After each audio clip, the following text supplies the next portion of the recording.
بسم اللہ الرحمن الرحیم۔ السلام علیکم خواتین و حضرات، میں نے سب بہن بھائیوں سے ایک بہت ضروری گزارش آج آغاز میں کرنی ہے۔ میں سادہ ترین اور آسان ترین زبان میں آپ تک لاز اینڈ قرآن پہنچانے کے لیے آپ کا ساتھ اور پارٹنرشپ چاہتا ہوں، اور اس کا طریقہ یہ ہے کہ جو میں ورسز، آیات اور سورہ آپ کو بتاتا ہوں، میری گفتگو کے دوران بھی آپ کھول کے اس کو دیکھ سکتے ہیں، اور دیکھیے گا ترجمے کے ساتھ۔ اکثر لوگ مجھے دریافت کرتے ہیں کہ جی بتائیے، اتنا عرصہ ہو گیا ہم نے صرف ناظرہ قرآن شریف پڑھا ہوا ہے، تو ترجمہ میں نے کہا اس کا بہت آسان طریقہ یہ کہ آج کھول لیجئے اور صرف ایک ورس، ایک آیت بھی اگر آپ پڑھتے ہیں تو معنی اور مفہوم آپ کے سمجھ میں آنا شروع ہو جائے گا۔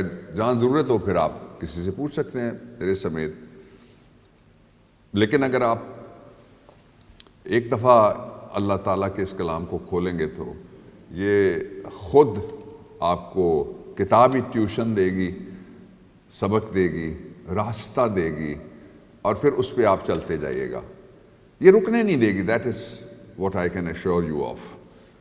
میں آج جو آپ سے بات کرنا چاہتا ہوں وہ سورہ الزمر کی 3 ورسز ہیں، 49، 50 اینڈ 51۔ موضوع میں نے اشارتاً پچھلی گفتگو میں آپ کے سامنے رکھا تھا۔ میں ذکر کر رہا تھا اس وقت ان لوگوں کا جو رمضان شریف میں قیمتیں بڑھا کے اپنے ہم وطنوں کو، ہم مذہبوں کو، ہم نفسوں کو تکلیف دے رہے ہیں۔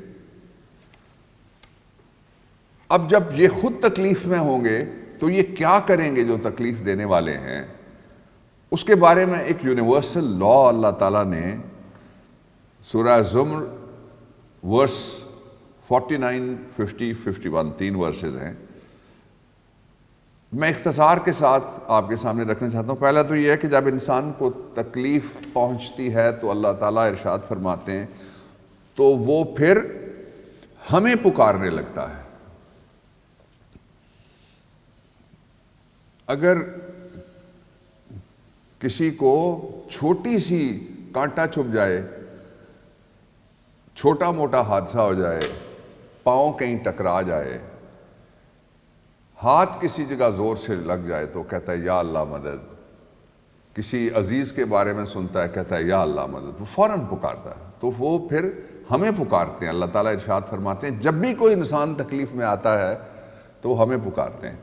اور یاد رکھیے گا، اس مذہب میں یہ دنیا کا پہلا اور آخری مذہب ہے، اللہ تعالیٰ کی آخری کتاب کے ذریعے سے جو قلب مصطفیٰ صلی اللہ علیہ وآلہ وسلم پر ہماری ہزار جانیں قربان نازل ہوا، جس کا مرکزی نقطہ ہی انسان ہے، انسانی زندگی ہے۔ یہ انسانی حیات کے لیے ایک کوڈ لایا، اس لیے یہ انسانی حیات کا مذہب ہے۔ سارا بتاتا ہے کس طرح سے زندگی گزارو گے، کیا کامیابی ملے گی۔ لیکن جب اسے تکلیف پہنچتی ہے تو اللہ تعالیٰ ارشاد فرماتے ہیں تو وہ ہمیں پکارتا ہے۔ میں آپ کے سامنے ایک سوال رکھنا چاہتا ہوں۔ سوال یہ ہے کہ جن کو تکلیف انسان دیتے ہیں وہ کس کو پکارتے ہیں؟ اللہ تعالیٰ کو۔ تو جو تکلیف دینے والے ہیں انہیں یاد رکھنا چاہیے خیر خواہی کا مذہب ہے اسلام۔ پرانے زمانے میں فقیر گزرا کرتے تھے گلیوں میں سے، ابھی جو اتنا کمرشلزم نہیں آیا تھا کہ اب تو ہر چوراہے پہ آگے پیچھے، تو وہ کہتے تھے جو دے اس کا بھلا، جو نہ دے اس کا بھی بھلا۔ یہ خیر خواہی کا سب سے اچھا طریقہ ہے سمجھنے کا، کہ آپ سے اگر کوئی خیر کرتا ہے تو اس کا بھلا، جو خیر نہیں جس کو اللہ تعالیٰ توفیق دیتے، میں اس کو یوں لیتا ہوں، آپ اس کے لیے خیر خواہی کا کلمہ کہہ دیجئے۔ اللہ تعالیٰ نے ارشاد فرمایا کہ پھر جب ہم اس کو پہلے آزمائش، ابتلا، پھر جب ہم اس کو نعمت بخشتے ہیں، نوازتے ہیں کسی چیز، نعمت ایسی چیز ہے جس کی توقع نہ ہو، وہ نعمت ہے، اور جس کی بہت زیادہ خواہش ہو لیکن توقع نہ، وہ بھی نعمت ہے، اور جو انسان کی دسترس میں اپنی اس کے قبضہ قدرت میں یا اس کے حاصل کرنے کی جو رینج ہے اس میں بھی نہ ہو، وہ بھی نعمت ہے۔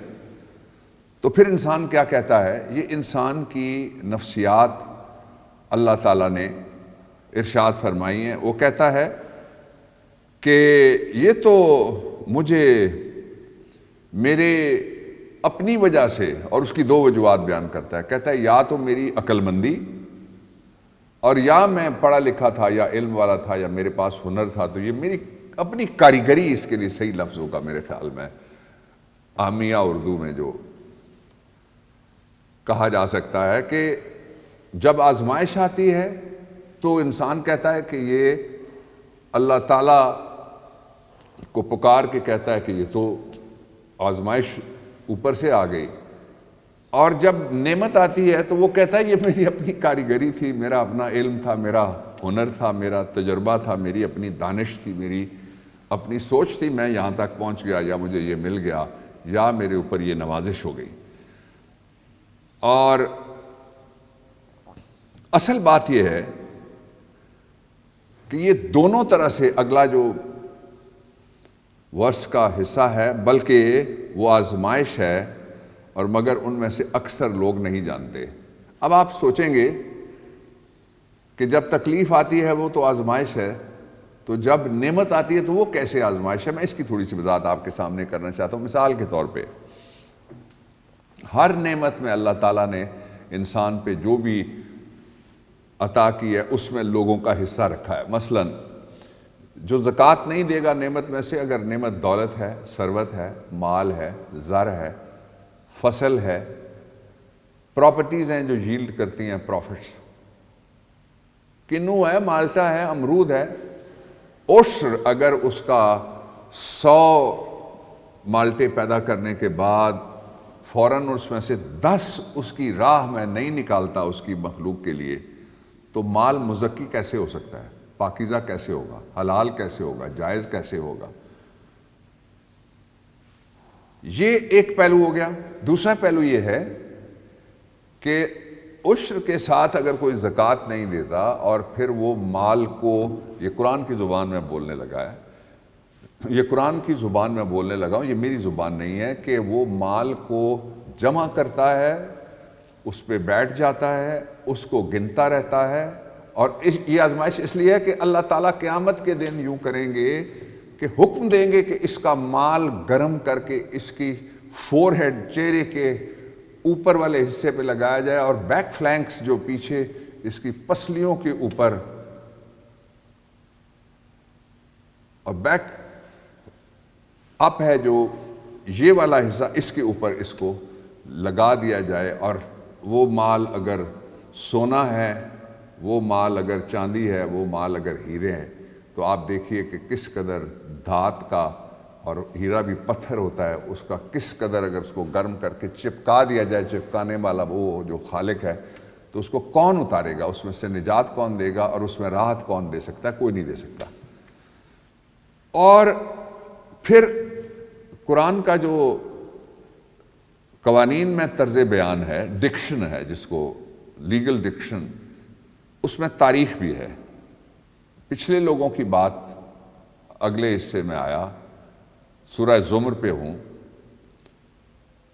اور ورس نمبر 49، 50، 51، کہ ان سے پہلے جو لوگ تھے نا، آپ سے پہلے، ہم سے پہلے جو لوگ تھے،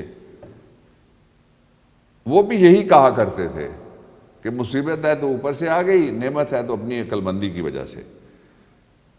لیکن یہ جو مال والے ہیں، قرآن کہتا ہے مال ان کے کچھ کام نہیں آتا۔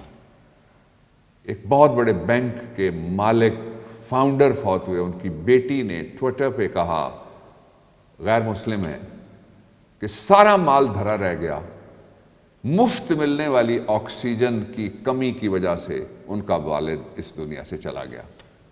اس میں نشانیاں ہیں جو اہل ایمان ہیں اور جو مسلمان ہیں ان کے لیے۔ دو موضوعات آپ کے سامنے میں نے کلیئر کرنے کی کوشش کی ہے۔ پہلا ابتلا آزمائش، دوسرا نوازش، مہربانی، خوشخبری۔ اور اب تیسری طرف میں آپ کو لے کے چلتا ہوں۔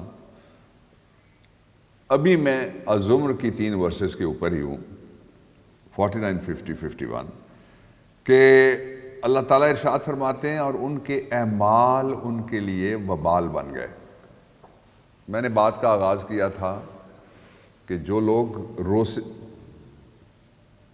روزے کو تکلیف دہ بنا رہے ہیں، رمضان کو تکلیف دہ بنا رہے ہیں، اور اللہ تعالیٰ کا جو حکم ہے اس میں خلل ڈال رہے ہیں، مہنگائی کے ذریعے سے، مصنوعی منافع خوری کی بری عادت کے ذریعے سے، اور اس کے پیچھے بھی ایک طبقہ بیٹھا ہوا ہے جو مال جمع کر کے رکھتا ہے اور پھر اس کو نکال کے اس میں سے زیادہ منافع بناتا ہے۔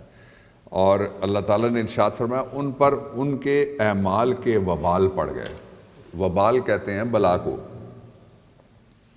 یہ یاد رکھیے گا، ارد گرد دیکھیے، ہر جگہ نشانیاں موجود ہیں، خاندان میں، قبیلے میں، پڑوس میں، محلے میں، شہر میں دیکھ لیجئے، ملک میں دیکھ لیجئے، ہر جگہ آپ کو نشانیاں ملیں گی۔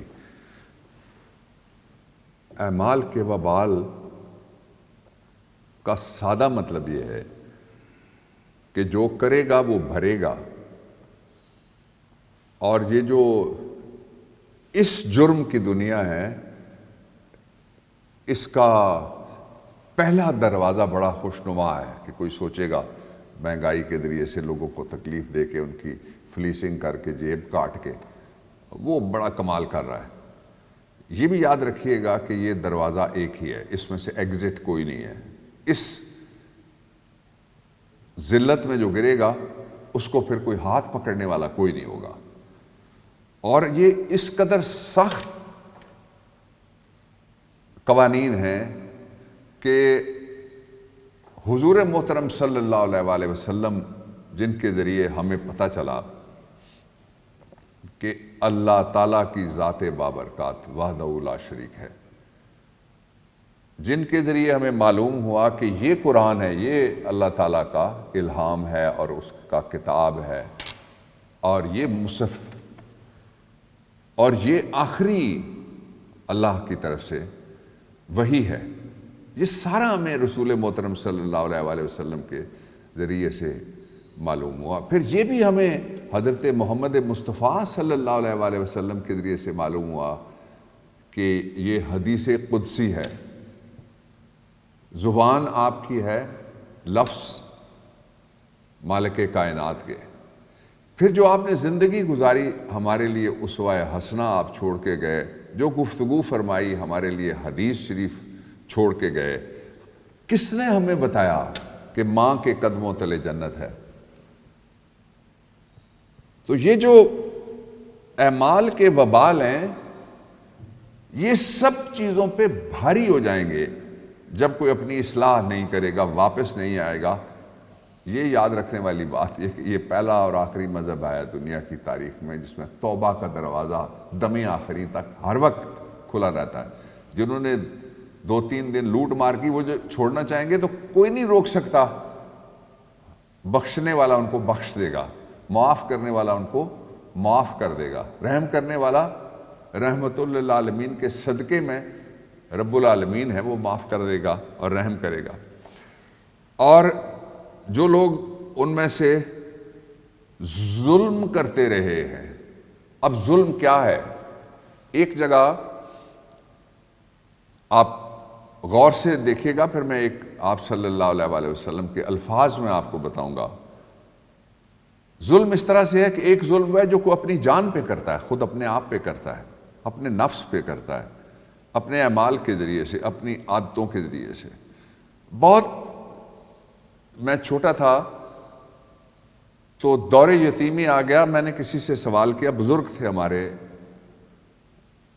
خدا انہیں غریق رحمت فرمائے، اور میرا سوال یہ تھا، میں نے ان سے پوچھا کہ یہ کہتے ہیں نا اچھا اور برا، تو یہ کیسے آدمی، کوئی ایسی چیز مجھے آپ دے دیں، نسخہ، کوئی ایسی ہدایت مجھے آپ دے دیں کہ میں ہر وقت یاد رکھوں اور ہر وقت مجھے پتہ چلتا رہے، ایک لٹمس ٹیسٹ جس کو کہتے ہیں. جس طرح لوگوں نے آج کل جن کو شوگر کی ایشو ہو جاتے ہیں، انہوں نے ایک چھوٹی سی اتنی سی چیز رکھی ہوتی ہے، وہ دیکھ لیتے ہیں کتنی شوگر ہو گئی. ایک تھرمل گن ہے جو آج ساری جگہ بڑی پاپولر ہے، ماتھے پہ یوں رکھتے ہیں تو وہ ٹیمپریچر بتا دیتی ہے، اتنی سی وہ گن ہے. تو کوئی فارمولہ ایسا دیجئے کہ مجھے ہر وقت یہ پتہ لگتا رہے کہ اچھا کیا کر رہا ہوں اور غیر اچھا. انہوں نے بہت زبردست فارمولہ میں آپ سے شیئر کرتا ہوں، یہ تحفہ سمجھیے. تو بزرگ نے یہ کہا، یہ اس دور کی بات ہے جب مجھے کوئی یہ بھی نہیں پتا تھا کہ اس میں فلسفی کیا ہے، یہ ڈاکٹرائن کتنی بڑی ہے، اور اس میں کیا ہنر کی کام کی بات آ گئی. انہوں نے کہا کہ جو کام کر کے تم اپنے لوگوں سے اور اپنے ماں باپ سے چھپانا چاہو گے وہ برا ہے، جو بتانا چاہو گے وہ اچھا ہے. اب آپ اس کو ذرا اپلائی کیجئے پوری زندگی پہ. آپ کوئی ٹھیک کام کر دیں، آپ دوڑتے ہوئے آتے کہتے ہیں اماں جی میں نے یہ کر دیا، باجی دیکھیں میں نے یہ کر دیا. کچھ کام ایسے ہیں پھر جو نہیں بتائے جا سکتے. میں یہاں روکتا ہوں بات کو، واپس آپ کو لے کے چلتا ہوں. میں آپ سے عرض کر رہا تھا کہ اس بارے میں یہ جو اعمال کے وبال کے حوالے سے رسول محترم صلی اللہ علیہ وسلم کے الفاظ میں، او کما قال رسول اللہ، جیسے آپ نے فرمائے ہوں ادا، آپ نے ارشاد فرمایا کہ جس نے، میں ترجمہ آپ کے سامنے رکھ رہا ہوں آپ کی آسانی کے لیے، جس نے ملاوٹ کی کھانے پینے کی چیزوں میں، وہ ہم میں سے نہیں ہے، یعنی آپ کی امت میں سے نہیں ہے. تو آپ دیکھیے یہ وبال کوئی چھوٹا سا نہیں ہے، یہ اس کی سزا، لوگوں کو سزا دینے کی سزا کھانے پینے کی چیزوں میں کچھ چھوٹی سی نہیں تجویز ہوئی. وہ آپ کا امتی ہی نہیں ہے. وہ جتنی بار ناجائز کمائی کے پیسوں سے جائے زیارتیں کرنے کے لیے، جائے حاضریاں بھرنے کے لیے، معاف کرنے والی ذات اس کی ہے، لیکن آپ کا ارشاد گرامی بڑا واضح ہے اس سلسلے میں. اور پھر ان میں سے وہ لوگ، ترجمہ رکھ رہا ہوں آپ کے سامنے، جو اپنے اوپر ظلم کرتے رہے یا دوسروں پہ ظلم کرتے رہے. ظلم میں نے بتا دیا، نفس پہ ہو سکتا ہے، اپنی ذات پہ ہو سکتا ہے، اور پھر اس ظلم کا شکار اگر لوگ ہونا شروع ہو گئے اس مزاج کی وجہ سے، اس عادت کی وجہ سے اور ان اعمال کی وجہ سے، اور پھر کیا ہوگا ان کے لیے؟ ان کے یہ جو وبال ہیں یہ بہت لمبا عرصہ نہیں ہے، ان کے اوپر پڑیں گے. پھر لوگ دیکھتے ہیں کہ ظلم کا یہ بدلہ کس طرح سے ہوا ہے. اور یاد رکھیے کہ اگر کسی کی عمر 100 سال بھی ہو تو قرآن میں ایک جگہ ڈائلاگ ہے مالک ارض و سما کا اور بندے کا، کہ بندہ حاضر ہوگا، آپ صلی اللہ علیہ وسلم کی شفاعت ہے وہ بھی مانگتے رہا کریں ساتھ ساتھ روزانہ. شافی روز جزا آپ صلی اللہ علیہ وسلم ہے، لیکن وہ اسی صورت میں ہو سکتا ہے کہ جو ہو گیا اس پہ نادم ہو کے، پچھتا کے، اس سے توبہ کر کے آگے کی طرف چلیں. تو بندہ کہے گا مجھے یا رب موقع دیں، میں واپس جاتا ہوں، میں ٹھیک کر کے آتا ہوں. اللہ تعالیٰ ارشاد فرمائیں گے تمہیں میں نے موقع دیا تھا. آدمی کہے گا بہت تھوڑا وقت تھا. ارشاد ہوگا کتنا؟ آدمی عرض کرے گا یوم یومین، ایک دن یا 2 دن، یہ زندگی اتنی ہے. اللہم صلی علی محمد وعلی آل محمد بارک وسلم وصلی علیہ.